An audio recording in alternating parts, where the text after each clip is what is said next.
Hello, my fellow page turners, and welcome back to the channel. I'm Matthew, the man with a hat who reads, and it's time to talk about the month that was and the month that's to come. This is my February wrap-up and my March TBR. And I have a lot of books for my March TBR, but we'll get to that in a minute. First, let's start off with what my favorite book of February was. If you follow me at all, you should know it's no contest here. It is Scott Lynch's The Lies of Locke Lamora. I thought this was a great character study book. I enjoyed it a lot. The characters were all interesting. The fantasy was interesting. The adventure was fun. I just really had a blast with it. There were some issues people have had with it, with the structure of the storytelling, but I didn't let it bother me too much. I was in for a fun time, and I got that. So this was my favorite book of February. And just some stats for those of you who care about stats. I actually read 9 books in January. I misspoke in the previous TBR video. So there was 9 books in January and 10 books in February, bringing my year total so far to 19 books read. And we will probably have a much bigger month next month if I get all of these read that I want to read. So let's start off with a couple that didn't quite make it through February. And this one actually might still make it through, and it's Mike Cole's 16th Watch. I am currently started on it. If I really push myself, I could probably get it finished today, but we'll see. I am really enjoying it so far. So that is one to, it might be counted towards February, but if not, it'll be very early in March. By the time you watch this video, this will be finished. No contest there. So now on to the actual March TBR, because that's the one that's being carried over that's currently in progress. And first up, this one was on my February TBR. I didn't get to it between some other fantasy stuff I was reading. I didn't get to it. And that was the second book of The Witcher from Andrzej Sapkowski, Sword of Destiny. So now it has been shoved here into March, and depending on how things go, it might get shoved into April.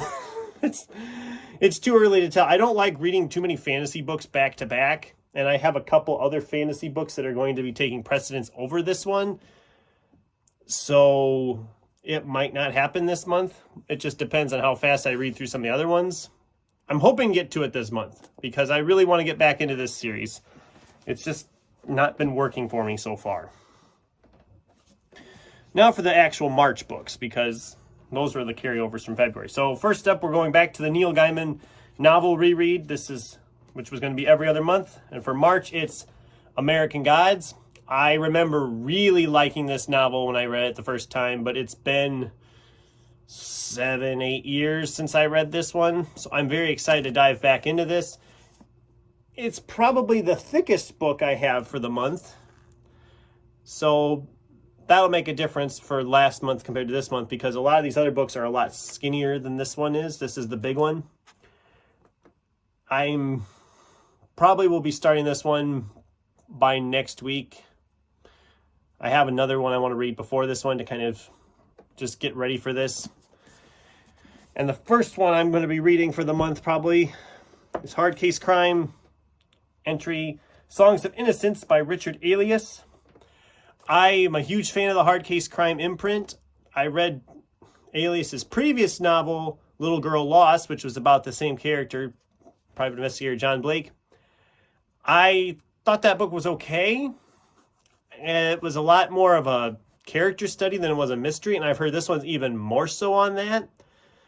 It ties in directly with the previous one. It's a lot deeper, I guess.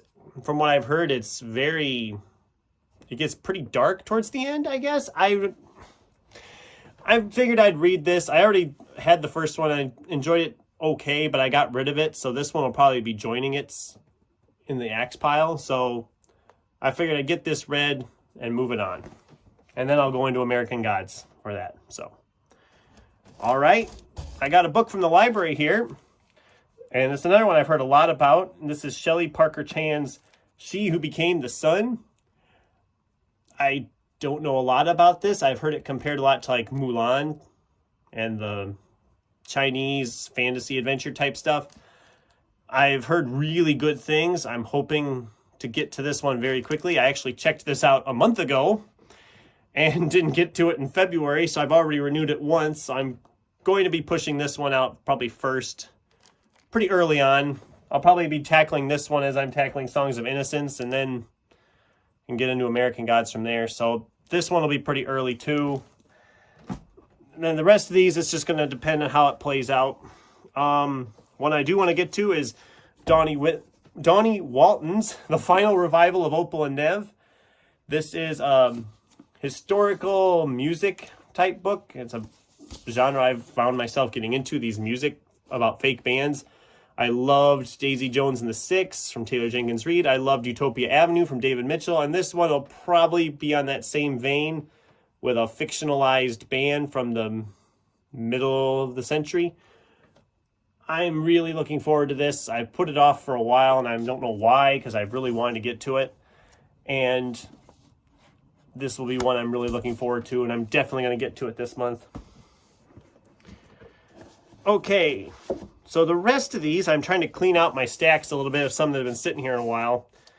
And a lot of these I don't know a lot about. This is a mystery thriller, I know that much, called Bonfire from Kristen Ritter. Yes, that Kristen Ritter, she's a writer too. I did not realize that. And that is the main reason I picked it up, because I'm like, oh, well, I like her, so she's a great actress. We'll see how she is as a writer. And it's been sitting in my stacks since last May, June, something like that. So I figured it's time to get at this one. So, like I said, I don't know a lot about it, but it's not too terribly thick. I should be able to move through it pretty quickly. We have M.G. Wheaton's Emily Eternal. This is a sci-fi novel with an AI character kind of being in like a college class, I guess. Yeah, an MIT grad student that's actually an artificially intelligent being. So this will probably be a sci-fi with a little bit more thinking in it, which is fine. I like that. So that'll be one I'm excited to break into just to see what it's like. And there went my stack. Oh boy. Well, that'll be something fun to clean up later.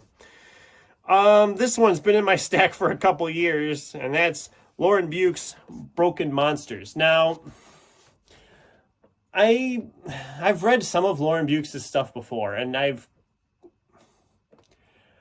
like them, but I don't like them, if that makes any sense. The first one I read by her was The Shining Girls, which I really remember enjoying a lot.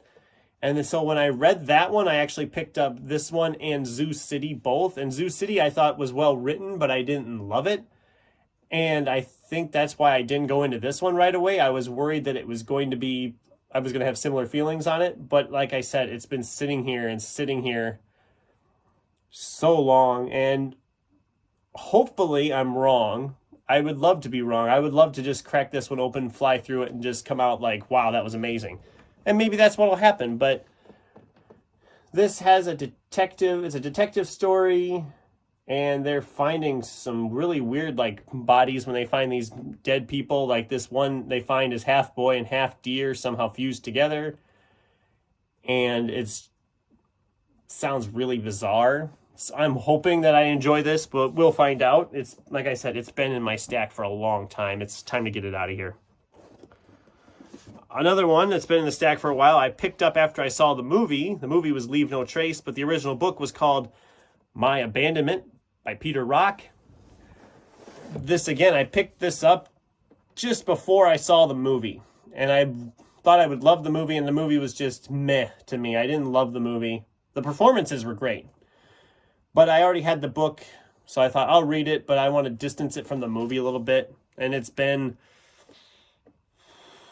couple years now. When did the movie come out? It's been a couple years, I know that. So I think it's time to dive into this one. Again, it's been sitting in the stack a while, and again, it's not very long. I should be able to fly through this. It looks like it's barely 200 pages. 220 pages, it looks like.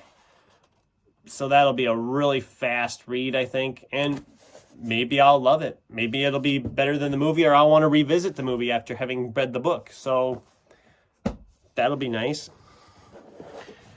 Okay. I've been telling myself I need to read some more Philip K. Dick. I haven't read much of his stuff yet, and I've had this one sitting here for a while. and that is The Man in the High Castle. I've heard really good things about his writing style, and I've previously only read Do Androids Dream of Electric Sheep, or Blade Runner as it's better known. So it'll be fun to dive into another one of his. This is an alternate history type novel, so I always am down for something like that. And again, it's not terribly long, so I'm going to probably fly through it pretty quick. It's kind of the theme with a lot of these. A lot of these aren't very long, so I can actually make some progress, some ground up, and actually thin my stacks out a little bit. Especially because in March, I usually make a half-price book run. And when I do that, I always come home with more books than I need. So if I can thin out some, I won't feel as guilty. Who am I kidding? I don't feel guilt about it. Whatever. All right, these last two, it's just going to depend on if I actually get to them and have time. One of them is another angry robot novel called Shrouded Loyalties. It's sounds like a submarine, monsters, alternate realms. Yeah, it's a science fiction novel with a lot of fun stuff like that. So that'll be a fun one to dive into. As like I said before, I just really enjoy Angry Robot in general. They haven't really put out too many stinkers that I've read. There's a couple I've read that I didn't like, but this one should be okay. Sounds fun. And then I've seen the movie a few times, really enjoy the movie, so it's time to read the book. This is Vikas Swarup's Slumdog Millionaire. I've had the book sitting here for a while. It's another one that's time to move on and get it out of here, or enjoy it enough if I want to keep it. But I really liked the movie, and this is one I might read the book, then rewatch the movie and do a video comparing the two, just to see how well they follow it. But that's something that's just going to depend on time. The movie, like I said, if you haven't seen the movie, check the movie out, because the movie was fantastic, and I'm sure the book is just as good. It sounds like it's following it pretty closely, so that's one I can tackle if I get time. And that is my March TBR. It's a lot of books, and there might be more that I actually pick up, because I'll have to go back to the library at some point, and knowing me, I can't go into the library and then leave with nothing. So there'll be more to that. What's on your guys' TBR for March? Let me know in the comments down below. Thanks for watching, and until next time, keep turning pages.